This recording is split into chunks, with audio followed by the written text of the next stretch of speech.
Welcome back, everyone, to the Madness and Grace podcast. We're coming up on 20 episodes, which, Matt, is kind of crazy. I feel like the year's kind of flown by. I don't know about you. I can't imagine that we've made 17 of these already. But we have, and I think they've gone well. And a lot of that, I would say most of the success of this should be attributed to you. It was your idea, and you do a great job putting it together. Well, thanks, Matt. Well, today we are joined by a very special guest, Maddie Stiers. She is our Chief Clinical Officer, or should I say Dr. Maddie Stiers. She's our Chief Clinical Officer here at the Hope and Healing Center and Institute, and she is here to talk about women in trauma. And thanks so much for being here, Maddie.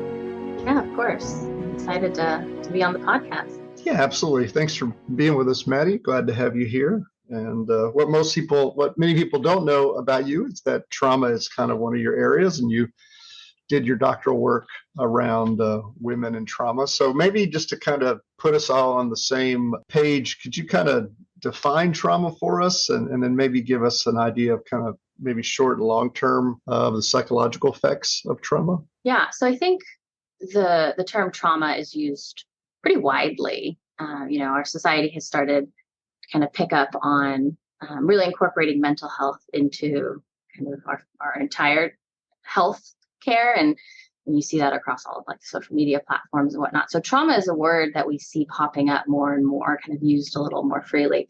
There's kind of, I want to start off before I define trauma talking about stress. And so like every day we all have stressors, whether it's in relationships or at work or just out at the grocery store, driving, financial stress. So everyone experiences some sort of distress based on events that are happening throughout our lives. A step up from that, we have major life events. That could be marriages, getting married. That's stressful. Good stress, but it's stressful. A divorce, an end of a relationship, or the loss of a loved one. Those are considered major life events where the distress that you experience might be a little greater than the day-to-day stress that we experience through just the normal happenings of life. And then we also, on the upper end of this kind of spectrum, we have trauma. And so trauma is actually defined as experiencing an event when a person is faced with actual or threatened death, serious injury, or sexual violence. And that is the term that we use to kind of define trauma. And when I talk about it today, that's what I'll be talking about. When someone experiences one of these events, especially women, right? We'll talk a little bit more about that. There's kind of these different buckets of symptoms that can come out of experiencing a severe trauma or traumatic event. We have like intrusive symptoms, we have avoidance symptoms, thought and mood symptoms, and then an arousal or increased reactivity symptom bucket. So I kind of put them in, it's kind of outlined in those four buckets. The intrusive symptoms are thoughts, memories, dreams, flashbacks, things that might pop up. Avoidant symptoms are trying to avoid places, things, people, or just the thoughts of the event. Thought and mood disturbances, it's obviously, feeling more anxious or feeling more depressed or having intrusive thoughts, things along those lines. And then the arousal, the increased arousal is kind of what we think of like people being jumpy or startling easy or lack of concentration or having a hard time sleeping. So when you think about the symptoms that we kind of use to diagnose someone who might have experienced a trauma and potentially be diagnosed with post-traumatic stress disorder, those are the four buckets that we can kind of think about broadly. And those can be short-term or they can be long-term. They can experience them kind of brief, acutely after an event, or they can last for a long time where someone might need to reach out for additional support, either professional care through their faith community or just family, friends, and loved ones. But those buckets are found in our diagnostic manual. So it doesn't always include the other aspects of our life. So someone who's experienced a severe trauma or multiple traumas is going to have kind of the effects seen throughout much of their life. So there's the physical aspect, and oftentimes, they end up in the doctor with physical pain or illnesses that can't really pinpoint the reason why that's happening. There's oftentimes relational issues as well. The symptoms that someone experiences following a trauma can really interfere with their interpersonal relationships and ability to communicate. They may not understand why someone's doing something. Someone may not understand why they're behaving in a certain way. And then the spiritual problems, we see that people following a trauma, some lean heavily on their faith and their spirituality to move through that. If they have a good support system set there, a community, that's wonderful. Sometimes people also struggle with the question of like, why did this happen to me? Why me? And all questioning and whatnot. So it not only affects the kind of the way we think about mental health and the diagnoses and all of those previous buckets, but it affects long-term almost every aspect of someone's life if they're not able to get care, get support, get treatment that is needed. Maddie, you mentioned obviously the unique forms of trauma that women face, such as gender-based violence and sexual harassment.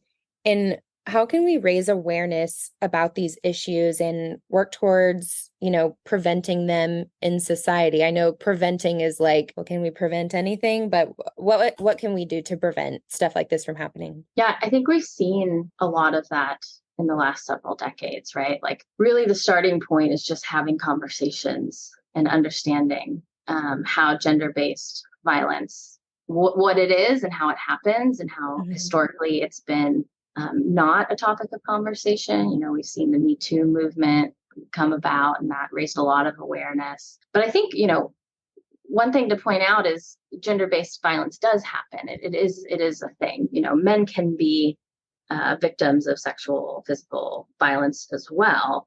But there's more women report experiencing gender-based interpersonal violence.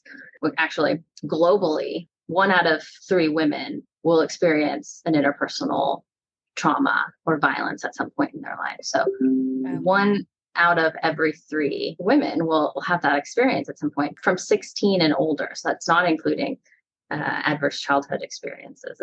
It's a pretty shocking number. And, working in the mental health field, we have all these conversations. We've seen trauma-informed care and the treatments, and that's all wonderful, right? But like, how do you have the conversation about gender-based violence, interpersonal violence in worlds or spheres that may not have the knowledge or the skill set? It's just having the conversation and starting that. Like, is this something that we're seeing here?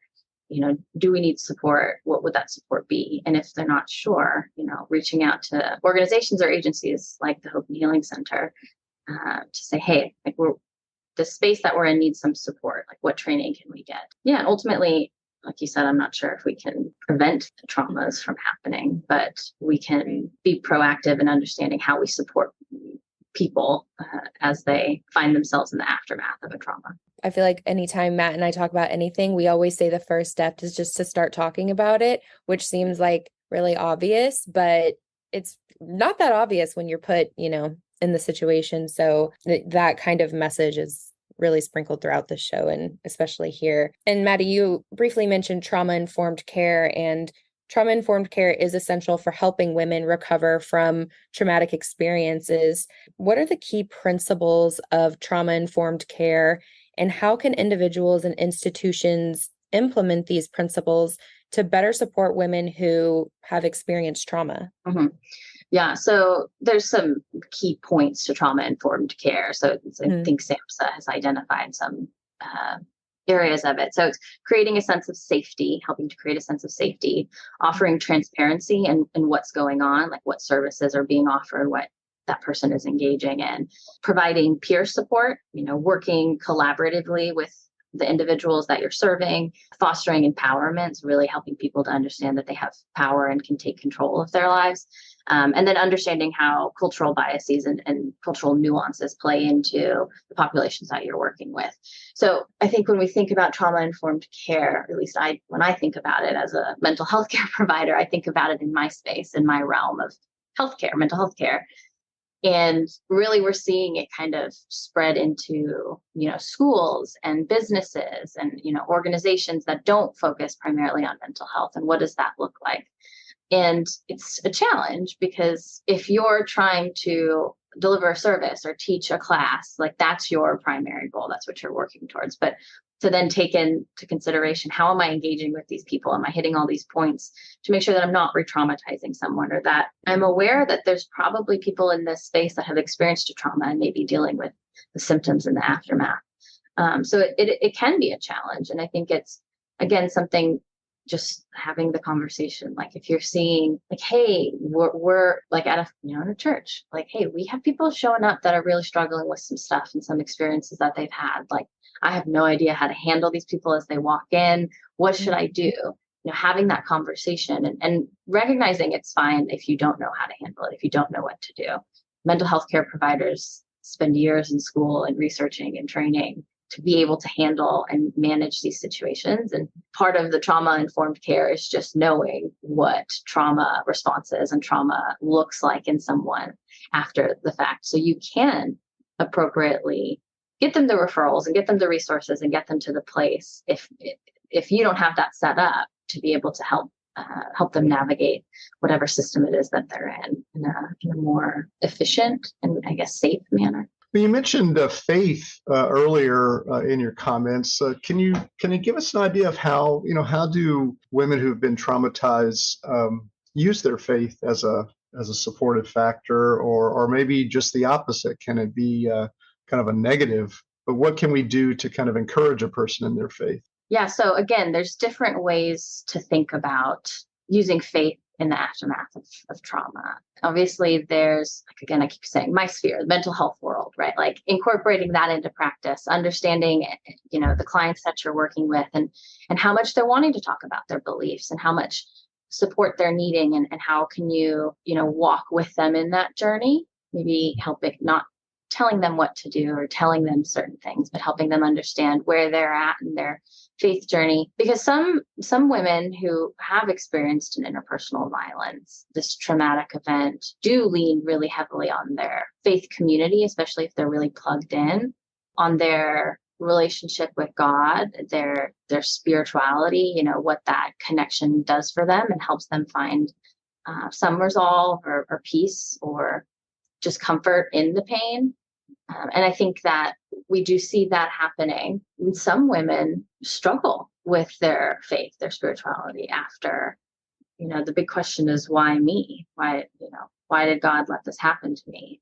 I'm not sure that anybody can answer that question besides God himself, right? And so that can be really challenging when you have someone walking into, especially if you're in a faith community, a church, someone walks in and you're not been through a training or know how to handle mental health. And you've got people asking these really challenging questions and you think that you're helping by, making statements or trying to be encouraging, but really they're just looking for some level of support and comfort and maybe like acknowledgement that like there is this heavy pain and in the experience that they've had. So faith can be really helpful in the aftermath of a trauma.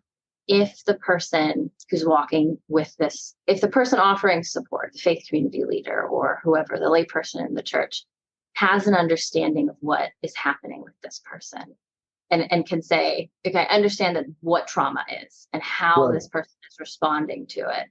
And so I have a little bit of awareness to not stick my foot in my mouth in some of the things that I say, because when someone is experiencing traumatic response, they're going to be hypersensitive. And so how do you engage with someone who is struggling in a way that like regular everyday stress or even major life events aren't going to have you responding? So yeah, I mean, I think faith can be hugely instrumental in someone's recovery, and yeah, whether that's in therapy and no, I see that. I find it interesting that you struggle a little bit on answering that, and I would say that the reason that you do is because a person can be supportive of someone and their faith and be very beneficial to them as they recover from trauma. But I think the converse is also true, as you said, put your foot in your mouth. Faith can be used almost to harm someone, either actively or passively. And it isn't as simple as saying, well, you've been traumatized, so just pray and move on. Right. That can be very damaging. So that being said, maybe you could give us a few I always like to do it where we give a few application things of what could people in a faith community or a faith community do to support someone that is expressing that they've been traumatized. Just very simple things, but what are some things you would say don't ever do because that would not be beneficial? Do or say. Do or say, exactly. Yeah. One of the big things that I talk about in practice, but I think this applies to someone in a faith community setting as support is.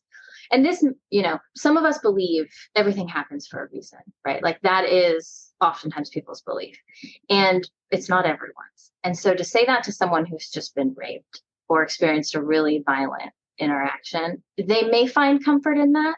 They may. So if you know that person, that's their belief, they might find comfort in that. Someone might also say, well, you tell me the reason I was raped. And that's what I mean by sticking your foot in your mouth. It can come from a place of genuine care and concern and love and saying, God loves you. And it's just kind of a lack of understanding. And right. Or saying something like God, the Bible verse, God works all things together for good for those who are called according to his purpose. So something good's going to come out of this. Great. Right. Well, that's awesome. Thanks. Yeah, love to hear that. Yeah. And like I said, some people find comfort in that, but some people don't. And so I think one of the best things that a faith community can do is be aware of the congregants, that the community that they're working in, understanding the issues that are happening. Trauma is happening everywhere. It is happening in every congregation. It is there, whether people are talking about it or not. Women are experiencing this. So outside of just like kind of the visual understandings of your community, like understanding that trauma is there and getting educated on it. The people who are in the office they're greeting people on Sundays or whatever day the service is, that they're aware of like what behaviors they might be looking for that might cue like, hey, this person might need a little bit more support or conversation or just community after this, and like opening that door. And then here's the plug, right? Like the Hope and Healing Center, we offer training for faith communities, schools, and businesses to train their clergy and lay people and just employees and teachers on how to understand signs of someone struggling with their mental health. And then we train them on how to appropriately refer them to mental health care providers, getting them streamlined, offering that initial support and even offering support groups in faith communities where we have coaches that are really interested in our mental health coaches that are really interested in offering the services, the support services there, but some communities can't do that. And so helping people understand, hey, this person maybe needs some support beyond just the prayer and beyond just the conversation here today. Let me help connect them with right. the appropriate resources. And I think people don't do that. The statistic of how many people go to their faith communities before they go see a provider. And oftentimes they're not getting those referrals. Right. Absolutely. And I think that, at the end of the day, we need to listen more and talk less. I think a lot of times is probably a better approach. And don't try to explain away someone's trauma to them. They need to express how it has affected them, how they feel, and how it's affected them and how they feel may not be how it affected or would make you feel. Or you might not like what you hear because trauma is very ugly, but sometimes just listening is better than speaking. And so I think that's another thing that we do a lot. And I think we should do in faith communities more. We should listen more and not try to fix. I'll kind of end with this. Experiencing an interpersonal trauma, gender-based trauma, is in itself an extremely invalidating experience. It says to that person, you are not valuable or worthy. And that in and of itself is extremely invalidating and confusing. And then to afterwards go look for support and someone say, well, you need to get over it. You're re-invalidating that person's emotional response. And so it just becomes, one thing after another. And this is why people really struggle with it, is because the experience itself is invalidating, and then they experience these little bits of invalidation past that, which really can just be extremely damaging to people. And talk less, listen more. Even if you don't agree with what they're saying, you can agree with the emotion that they're having, right? We all know what distress is, and that person is clearly in distress, and you can validate Absolutely. that. Well, thank you so much, Maddie, for being here. In the episode, you had talked about, getting support from your peers and how important that is just, for anyone struggling with mental health issues, not just trauma, but whatever you have going on. And that's why our Hope Line is here. And at the end of every episode, I like to plug the Hope Line because it's just such a great resource. And yeah, our Hope Line is open every day from 5 to 8 p.m. Central Time. Call and get up to 30 minutes of peer counseling on the phone and get referred to places of support that, match your capabilities, your financial capabilities. So I just always want to plug the Hope Line here. And of course, I'll leave the phone number and everything in our show notes as always. Thank you so much, Maddie, for being here today. And thank you, Matt. Thank you. Thanks for having me.